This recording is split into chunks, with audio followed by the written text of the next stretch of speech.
ఈ సోదరుల అందరికీ ఒక చెల్లెలు కూడా ఉంది. ఆమె పేరు చారుమతి. ఇక సత్యభామకు భానువు, భీమరథుడు, క్షుపుడు, రోహితుడు, దీప్తిమంతుడు, తామ్రజాక్షుడు, జలాంతకుడు అని 7 కొడుకులు. భానువు, భీమలిక, తామ్రపర్ణి, జలందమ అనేటువంటి 4 పుత్రికలు. ఇక జాంబవతికి సాంబుడు, మిత్రవంతుడు, మిత్రవింద్రుడు, మిత్రబాహువు, సునీదుడు అను 5 పుత్రులు. వీరి చెల్లెలి పేరు మిత్రవతి.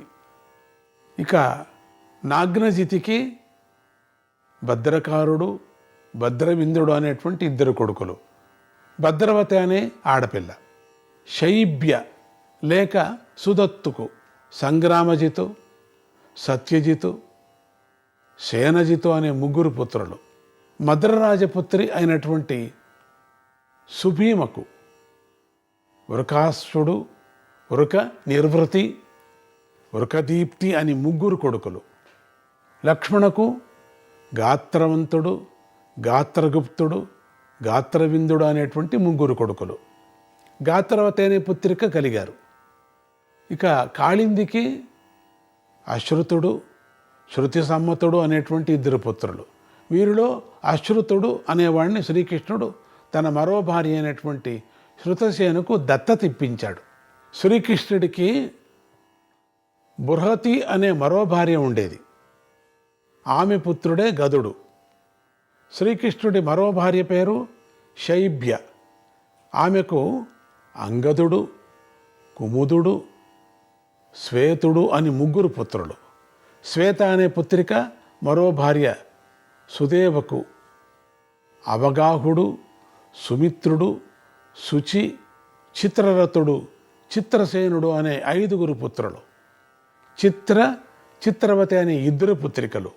మరో భార్య కౌశికి వనస్తాంబుడు, స్తంభవనుడు, నివాసనుడు, అవనస్తంభుడు అనే 4 పుత్రులు. స్తంభవతి, నామావళి అనే 2 పుత్రికలు కలిగారు. సూతసోమ అనే మరో భార్యకు ఉపసన్నుడు, శంఖ, వజ్రాంశువు, క్షిపుడు అను 4 కొడుకులు. మరో భార్య యుధిష్ఠిరుడు, పాండవులు అనుకోకండి, కపాలి, గరుడు అనే పుత్రులు కలిగారు. ఈ విధంగా అందరి భార్యల పుత్రులకు కలుపుకుంటే శ్రీకృష్ణుడికి 1,80,000 మంది పుత్రులు ఉన్నారు. వీరందరిలో పెద్దవాడు ప్రద్యుమ్నుడు. కృష్ణుడు వాళ్ళు నిజంగా కన్నారనేది ఎవరూ కనలేదు. వాళ్ళంతా అయోనిజులు, మానసపుత్రులాగా పుట్టేశారు. వాళ్ళంతా కూడా ఎందుకు పుట్టారు అంటే రాక్షసుల సంహారం కోసం. వాళ్ళందరూ క్లీన్ చేసి వెళ్ళాడు కృష్ణుడు మనకు ద్వాపరయుగం వరకు కూడా. అందుకని మనం హాయిగా ఉన్నాం. పరమాత్ముడు మనందరినీ కూడా రక్షించటానికి, ఈ కలియుగాన్ని రక్షించటానికి ఇట్లా చేసి వెళ్ళాడు. మొత్తం రాక్షసులందరినీ సంహారం చేశాడు. వాళ్ళు సంహారం చేయటానికే మానసపుత్రులు ఇంతమందిని 1,80,000 మందిని పుట్టించాడు. అంటే మామూలు గర్భం 9 నెలలు మోయటం, ఒక్కొక్క కృష్ణుడు ఒక్కొక్క భార్య దగ్గర ఉన్నారు కదా, మన చేత అవుతుందా అది? వీరందరిలో పెద్దవాడు ప్రద్యుమ్నుడు. ఇతడి భార్య రుక్మవతి. ఈమె విదర్భరాజపుత్రి. ఈ దంపతుల పుత్రుడే అనిరుద్ధుడు. ఇతడు మహావీరుడు. ఇతడి జెండా మీద జింక గుర్తు ఉండేది. అందుకే ఇతడికి మృగధ్వజుడు అనేవారు. ఇక రేవతి బలరామ దంపతులకు అది వేరే ఉంది. నిశఠుడు, ఉల్మకుడు. నిశఠుడు, ఉల్మకుడు అని 2 పుత్రులు. పూర్వం వసుదేవ సంతానాన్ని వివరించేటప్పుడు 2 పేర్లు నేను చెప్పలేదు. వసుదేవుడికి సుతను, సుతార అనే 2 భార్యలు ఉండేవారు. వీరిలో సుతనకు పౌండ్రుడు అనే పుత్రుడు కలిగాడు. ఇతడు రాజు అయ్యాడు. సుతారకు కపిలుడు అనే పుత్రుడు కలిగాడు. ఇతడు వైరాగ్యంలో అడవులకు వెళ్ళిపోయాడు. జాంబవతి పుత్రుడైన సాంబుడి భార్య పేరు కాంస్య. ఈ దంపతుల పుత్రుడు సుపార్శ్వుడు. ఎట్లా పిలుస్తారో వీళ్ళు. శ్రీకృష్ణుడి మనవుడైనటువంటి అనిరుద్ధుడి కొడుకు పేరు సానువు, ఇతడి కొడుకు వజ్రుడు, ఇతడి కొడుకు ప్రతిరథుడు, ఇతడి పుత్రుడు సుచారుడు. ఇక పూర్వం వృష్టి వంశాన్ని వర్ణిస్తూ వృష్టి యొక్క చివరి పుత్రుడి పేరు అనమిత్రుడు అని చెప్పాం. అతడి పుత్రుడు శిని, ఇతడి పుత్రుడు సత్యకుడు, ఈతడి పుత్రుడు యుయాధనుడు, ఈతడి పుత్రుడు అసంగుడు, ఈతడి పుత్రుడు మణి, ఈతడి పుత్రుడు యుగంధరుడు. ఇక్కడితో వృష్టి వంశం పరిసమాప్తి అయిపోయింది. కథ వింటున్న జనమేజయుడు వైశంపాయన మహర్షి ప్రద్యుమ్నుడు సంబరాసురుణ్ణి సంహరించాడు చెప్పారు కదా, ఆ కథ చెప్పలేదు. అది కొంచెం వివరాలు చెప్పండి అని అడిగాడు. వైశంపాయనుడు తన కథనాన్ని ఇలా కొనసాగించాడు. జనమేజయ మహారాజా, సనత్ కుమారుడు అనే దేవర్షి మరుజన్మంలో మన్మథ దేవుడిగా అవతరించాడు. ఆ మన్మథుణ్ణే శంకర భగవానుడు దహించేసి మళ్ళీ శరీరం లేకుండా జీవించి ఉండేటట్లు వరమిచ్చాడు. ఆ మన్మథుడే ఇప్పుడు ఇక్కడ చెప్పాడు కదా, చెప్తూనే జనమేజయుడు ఎత్తుకుంటాడు. ఎందుకు దహించాడు చెప్పండి అని ఇంకొక చోట ఎక్కడైనా తీసుకుంటాడు, వదలడు. అందుకే ఇక్కడే కథ చెప్పేస్తే బాగుండు, కానీ చెప్పలేదు. ఈ మన్మథుడే రుక్మిణి శ్రీకృష్ణ దంపతులకు ప్రద్యుమ్నుడు అనే పేరుతో జ్యేష్ఠపుత్రుడుగా జన్మించాడు. ఆ పిల్లవాడు పుట్టిన 7వ నాటి అర్ధరాత్రి శంబాసురుడు అనేటువంటి రాక్షసుడు ఈ పసికందును పురిటింటిలో నుంచి ఎత్తుకుపోయాడు. అందరూ కంగారు పడ్డారు. కృష్ణుడు కూడా కంగారు పట్టే నటించాడు. కానీ ఈ ప్రద్యుమ్నుడే శంబరాసురుణ్ణి సంహరించవలసింది అనే విషయం తనకు తెలుసు గనుక శ్రీకృష్ణుడు ఈ విషయంలో ఎక్కువ ప్రయత్నం చేయలేదు. ఇలా పిల్లవాడిని ఎత్తుకుపోయినటువంటి శంబరాసురుడికి పిల్లవాడిని చంపబుద్ధి కాలేదు శంబరాసురుడికి. అందుచేత ఆ పిల్లవాడిని జాగ్రత్తగా ఇంటికి తీసుకువెళ్ళి తన భార్య అయినటువంటి మాయావతికి ఇచ్చి పెంచమన్నాడు. ఈ మాయావతి ఒక విచిత్ర జీవి. పుట్టడం రాక్షస వంశంలోనే పుట్టింది. ఆ వంశంలో ఎన్ని మాయ విద్యలు ఉన్నాయో అవన్నీ ఈవిడకు కూడా వచ్చు. మనిషి చాలా సుందరాంగి అనుకుంటారేమో, కాదు. కానీ ఈవిడకు రాక్షసులంటే పడదు. సుందరాంగి కాదు, సుందరాంగి అంటారు కానీ కాదు.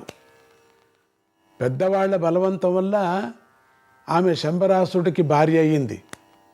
ఎందైందో తెలీదు, కర్మ. ఏదో అనుగ్రహం ఎప్పుడో ఏమో చేసింది, అందుకని ఈ రాజ్యాధిపతికి భార్య అయింది, ఈ రాజుకు భార్య అయింది. కానీ ఆమెకు తన పూర్వజన్మను రాబోయే జన్మను కూడా తెలుసుకొని దివ్యజ్ఞానం ఉండేది కనుక తెలుసు ముందేమవుతుంది, నేను ఉంటానా వెళతానా అనేది కూడా బాగా తెలుసు. ఈ శంబరుడు నా భర్త కాదు, నా భర్త ఎక్కడో దేవలోకంలో ఉన్నాడు అని ఎప్పుడు ఆమె హృదయంలో మారుమ్రోగుతూ ఉండేది. అటువంటి మాయాదేవి చేతికి ప్రద్యుమ్న బాలకుణ్ణి శంబరాసురుడే అందించి వెళ్ళిపోయాడు. ఆ పిల్లవాడిని చేతుల్లో పట్టుకున్నటువంటి దగ్గర నుంచి ఆమెకు ఏవేవో కొత్త కొత్త పూర్వజన్మ స్మృతులు మనస్సులో గిరగిరా తిరిగాయి. ఆ చిన్నపిల్లకాయ తన తట్టు చేరేసరికి ఆవిడకి ఏదేదో కొత్త కొత్త యోచనలు వచ్చాయి.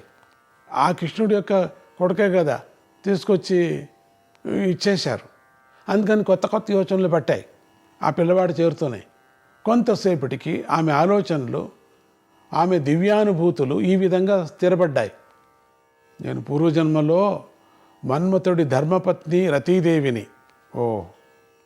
అప్పుడు శంకర భగవానుడు మన్మథ దేవుణ్ణి తన తృతీయ నేత్రాగ్నితో భస్మం చేశాడు కదా. నేను కాళ్ల మీద పడి శరణు వేడగా శంకర భగవానుడు దయతలచి నా భర్త శరీరం లేకుండానే జీవించి ఉండేటట్లు అనుగ్రహించాడు. అందుకే ఆయనకి అనంగుడు అనే పేరు వచ్చింది. నాకు ఇప్పుడు స్పష్టంగా తెలుస్తుంది, ఆనాటి రతీదేవినే నేను, ఆనాటి అనంగుడే ఈ ప్రద్యుమ్న బాలకుడు. అందుకే నాకు శంబరాసురుడి మీద భర్త అనే భావం కలగడం లేదు నాకు. అందుకనే వివాహం అయిన కన్యగానే జీవిస్తున్నాను. శంబరాసురుడిని ముట్టుకోను లేదు, చూడను లేదు ఆవిడ. శంబరాసురుడు ఇప్పుడు ఆ పిల్లవాడిని తెచ్చి నా చేతికి ఇవ్వడం దైవలీలే అనిపిస్తుంది. ఎలాగైతేనేమి నా అసలు భర్త నా దగ్గరకు చేరాడు కదా, పిల్లవాడిని పెట్టుకొని చూస్తూ ఉన్నది. పూర్వజన్మం భర్త కదా వీడు అని.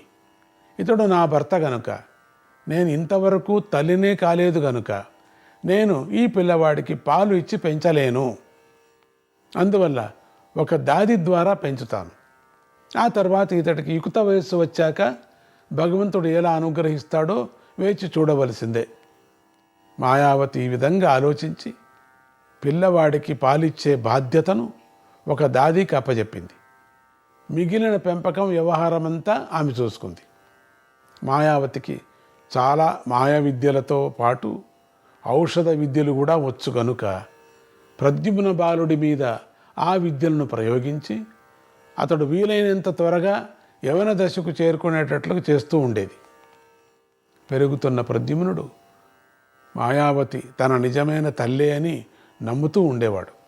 ఎందుకంటే ఆమె తనకు శస్త్ర అస్త్ర విద్యలను మాత్రమే కాక రాక్షస జాతికి చెందిన మాయా విద్యలన్నీ నూరిపోస్తూ ఉండేది. అందుకే వీడికి వచ్చింది ప్రద్యుమ్నుడికి.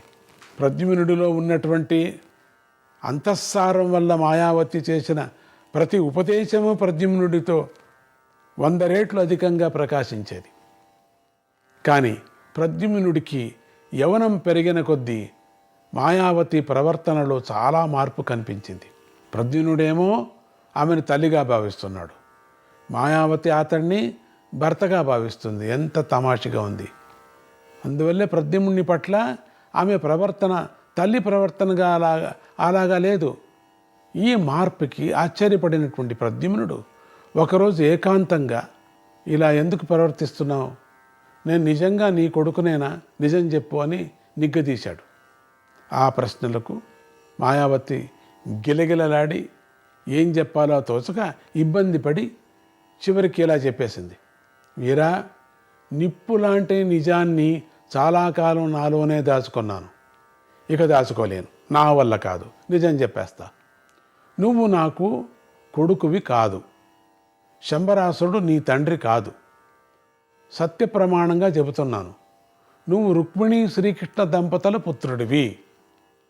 నువ్వు పుట్టిన 7వ రోజున అర్ధరాత్రి పూట శంబరాసురుడు నిన్ను పురుటి ఇంటిలో నుంచి ఎత్తుకొచ్చేశాడు. అక్కడ నీ తల్లి నీకోసం ఇప్పటికీ విలపిస్తూనే ఉంది. నీ తండ్రి శ్రీకృష్ణుడు నువ్వు ఏమైపోయావో తెలియక బాధపడుతున్నారు. పుట్టినప్పటి నుంచి నీది అతిలోక సౌందర్యం. యవన దశ వచ్చేటప్పటికి నీ సౌందర్యం 1000 రెట్లు పెరిగిపోయింది. అందుకే నేను నీ పట్ల పుత్రభావన చేయలేకపోతున్నాను. జరిగిన వాస్తవం ఇది. ఇక నువ్వు ఏమి చేయదలుచుకున్నావో నీ ఇష్టం అంది. ఈ కథ విన్న ప్రద్యుమ్నుడు ఉన్నట్టుండి అగ్గిపిడుగులాగా మారిపోయాడు. అతడు ఇలా హింకరించాడు. ఏమిటంటే, నేను యాదవ వంశీయుడినా? సాక్షాత్తుగా శ్రీకృష్ణ పరమాత్మకు పుత్రుడినా? అలాంటి నన్ను శంబరాసురుడు నదురు బెదురు లేకోకుండా ఎత్తుకొచ్చాడా? వాడికి నదురు అంటే ఏమిటో బెదురు అంటే ఏమిటో ఇప్పుడు చూపిస్తాను. నేను శంబరాసురుడి మీద యుద్ధం ప్రకటిస్తున్నాను. ఈ శంబరాసురుడు సింహధ్వజుడు తన ఇంటి ముందర పెద్ద స్తంభం పాతి దానికి సింహపు బొమ్మ ఉన్నటువంటి జెండాను ఎగురవేస్తూ ఉంటాడు కదా. నేను ఇప్పుడు ఆ జెండాను నా బాణాలతో విరగొడతాను. దాంతో ఉగ్రుడైన శంబరాసుడు యుద్ధానికి వస్తే బహిరంగంగానే నా పేరు చెప్పే మరి యుద్ధం చేస్తాను. నారాయణ నారాయణ, హరే కృష్ణ.